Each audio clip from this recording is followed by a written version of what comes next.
to a skiddly diddly do. Hi, and welcome to Sydney and Marisa's TOK Presentation. Today we're going to talk about emotion and reason, and how those two things affect our decision making. Well, you might be asking, what's your knowledge question for all of this? And I'm glad you asked. Our knowledge question is, to what extent does reason and emotion play a role in public safety? Now your next question might be, well, what is public safety, and what does that have to do with reason and emotion? Public safety refers to the welfare and protection of the general public, and it has everything to do with governmental responsibility. So what does that have to do with reason and emotion? Well, there's two ethical dilemmas we're going to be talking about. The first one is GMOs, and our question for that is, how do people use reason and emotion when buying products with GMOs when there haven't been long-term studies? Our next ethical dilemma is going to be water conservation, and our question for that is, how does the government use reason and emotion to get people to conserve water? Well, stick around because we're going to answer these questions. Hope you enjoy. So, Sydney and I's first ethical dilemma is GMOs, and the question that we're asking is, how do people use reason and emotion when buying products with GMOs when there haven't been long-term studies? So basically, we're going to be looking at what pushes people to buy GMOs even though they know that they are pretty much chemicals and there haven't been long-term studies. We're going to find out if reason or emotion plays a greater role in this. And yeah, you're going to find out about that soon as I finish writing this. Because I needed to buy up time. Because I don't know why, and it's all my fault, and I'm sorry. I'm so sorry. Whatever, just listen to Sydney talk, because she's really good at what she's doing, and she's gonna say a lot about it, and I hope you enjoy it. And we're almost done writing. It's okay. Please listen to this. Thank you. For our first public safety question, we would like to talk about GMOs, a rising question in America about what is a GMO. A GMO is a genetically modified organism. They are commonly seen in our foods now that they are being made in corn and in soybeans. A major company that makes GMOs is Monsanto. Monsanto has been injecting chemicals to modify these plants. The question is, how does this affect human body, and how, if there aren't studies, is it condemned as safe? So asking the question, what is a GMO? This asks the question, what do they add to make it genetically modified? They add chemicals, such as BT and Roundup Ready. For BT, or Bacillus thuringiensis, it is a type of soil-dwelling bacteria that produces a protein toxic to many insects. BT crops are engineered to produce the BT toxin within the plant itself, acting as a built-in insecticide. This is commonly seen in BT corn. It is used to repel insects such as the caterpillar that feeds on it. Using the BT repels the insects, but we do not know its effect on the human body because the companies that perform the tests are the companies that produce the chemicals itself. Another one is Roundup Ready crops, engineered to resist weeds. The active ingredient in Roundup herbicide is glyphosate, a commonly used weed killer. This is mainly used in Monsanto's soybean. However, this weed killer has had the opposite effect. Many weeds are becoming resistant to Roundup Ready. This is causing problems for Monsanto and for people because now farms are being infested with super strong and resistant weeds. So if most people aren't confident in what a GMO stands for, then why would they buy it? At least in America, our society is under the influence that bigger is better. But is this really true in all cases? Monsanto and other companies that use GMOs try to argue that yes, in this case, bigger is better, because it leads to more sustainable farming and can feed more people. This appeals to people's emotional side, because Monsanto tries to get people to believe that they are taking the next step in ending world hunger. Companies like Monsanto rely heavily on the claim that genetically modified crops will solve world hunger. Monsanto's marketing strategy says it all: produce more, conserve more, improve lives. However, if people weren't so heavily swayed by the call to action to stop world hunger, then reason could argue that according to U.S. Department of Agriculture Economic Research Service released a report on GMOs, which found no increase in yield potentials for genetically modified crops in the past 15 years. This would suggest that GMOs are not the most reasonable use of our resources, and that organic farming would actually be more reasonable. The report also stated that yields of herbicide-tolerant or insect-resistant seeds may be occasionally lower than yields of conventional varieties. This supports that Monsanto tries to appeal to our emotional aspect. However, if people used reason, they would see that Monsanto's claims are not justified. Just by looking at the FDA, we can see that this claim about feeding more people might not be the reality. Companies that sell GMOs use reason to get you to buy their product. This is illustrated in the picture depicted below. In this illustration, a consumer begins to question, I wonder what they don't want me to know if GMOs aren't labeled. Moments later, this same customer reasons away. The government and the FDA would not allow him to eat a product that is harmful. People use reason to convince themselves that the FDA wouldn't allow them to consume something that is damaging to their health. And although Monsanto wants you to believe this, they do not want people to use reason beyond this extent. This is clear by companies pushing to hide GMOs on food labels. According to the article, What Are We Eating?, 64 countries with over 40% of the world's population already label genetically engineered foods, including the entire European Union. China labels genetically engineered foods as well. The same companies that fight GMO labeling in the US formulate or label GMOs in the food they sell overseas.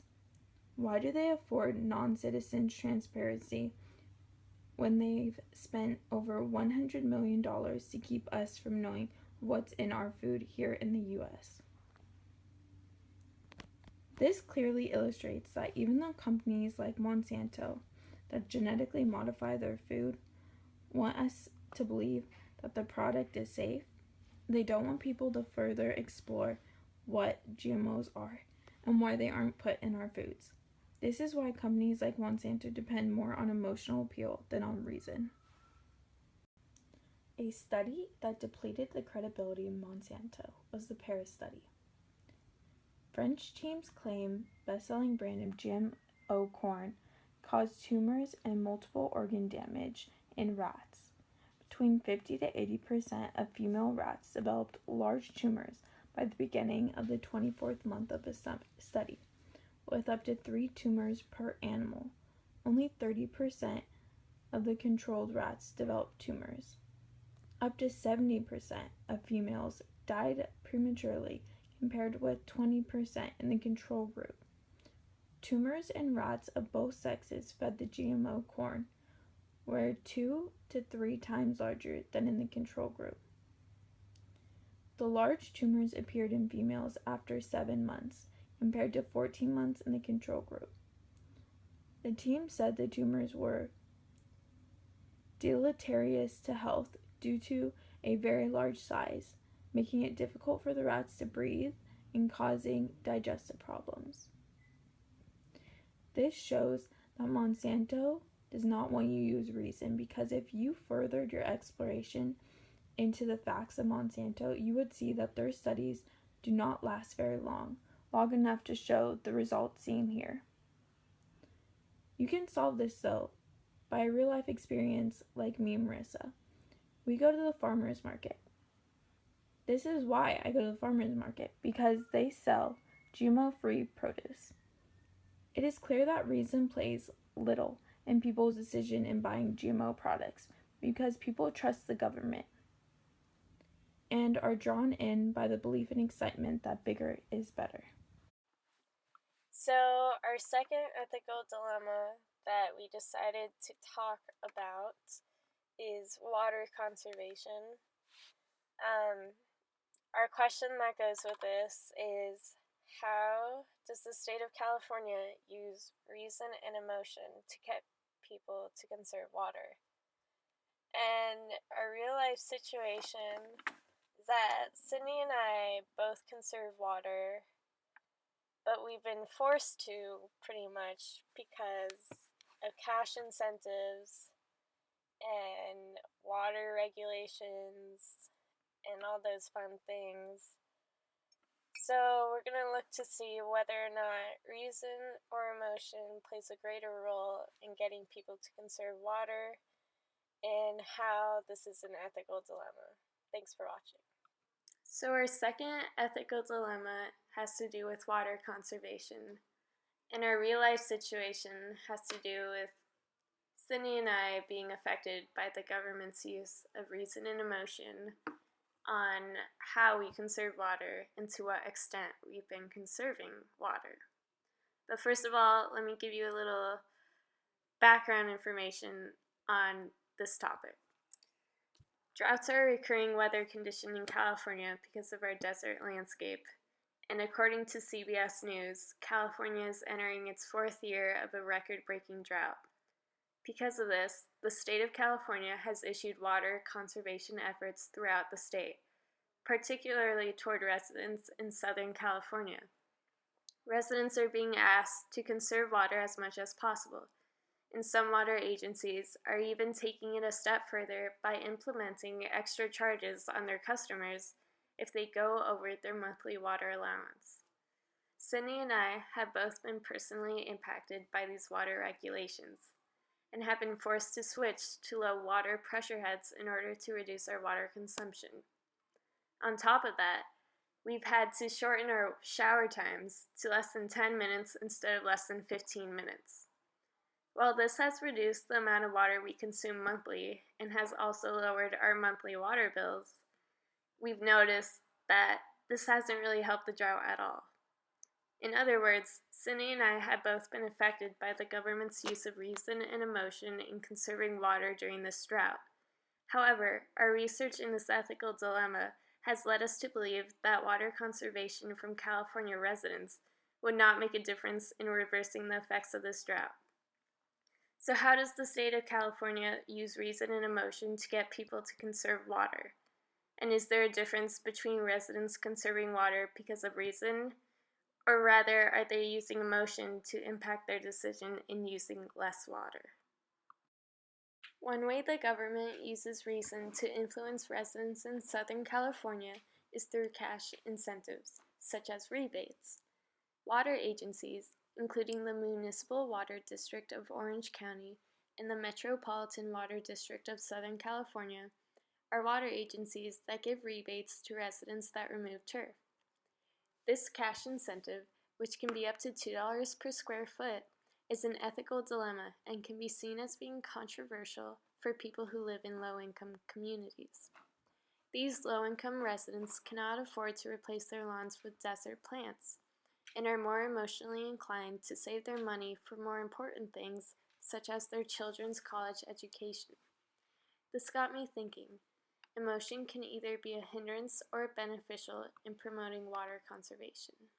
In my own experience, I can say that I am emotionally inclined to conserve water because I realize that a shortage of water now will only worsen in my future if I don't make the effort to do my part in saving water. If everybody thought this way, and looked at the future state of our water level and its effect on their finances, then more people would be influenced by their emotion in wanting to be financially stable in their future and would conserve water now because of it.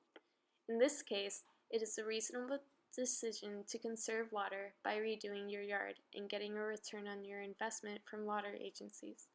However, our desire to be financially stable in case water levels get worse is driven by our emotions. In other words, reasoning gives the reason and emotions give the motivation. Conserving water, or not conserving water, is influenced by our emotions.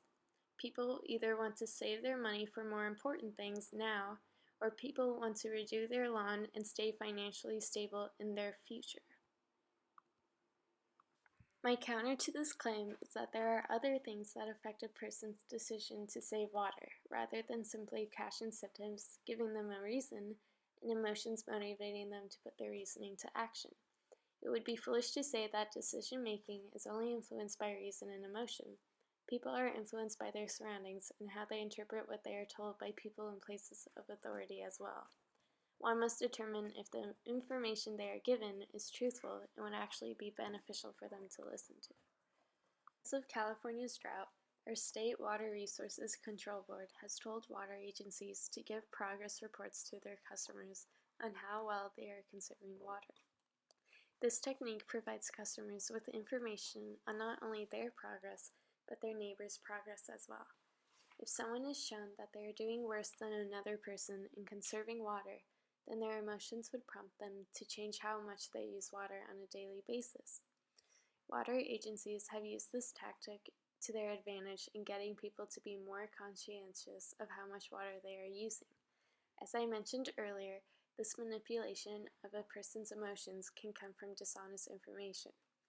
Yet, regardless of whether the information given to people is true or not, people are still choosing emotion over reason to change their habits. Water agencies find it more effective to give out water usage reports to their customers rather than providing them with information on the current state of the drought. And that's exactly why they do it.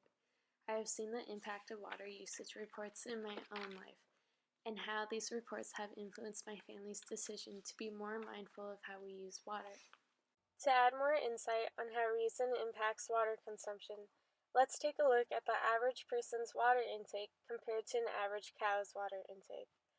According to this chart, it takes 650 gallons of water to sustain one cow for one day, while it's estimated that a human uses between 80 to 100 gallons of water per day. According to Matthew Green, a leader of KQED's News Education Project, roughly 80% of all water resources are used for agriculture, and the remainder of that percentage is split between residential and commercial or industrial uses. Even though I use reason to come to the conclusion that the food industry uses more water than residents living within the state of California, society's justifications for the rate of our meat consumption is backed by emotion. As a society, we are unwilling to eat less meat even if it meant that we would save water by doing so. I can see this in my own life in that people are more inclined to buy a hamburger rather than a salad. Although I know the amount of water needed for one cow a day, my desire to eat meat outweighs my desire to save water. The knowledge question was, to what extent does reason and emotion play a role in public safety?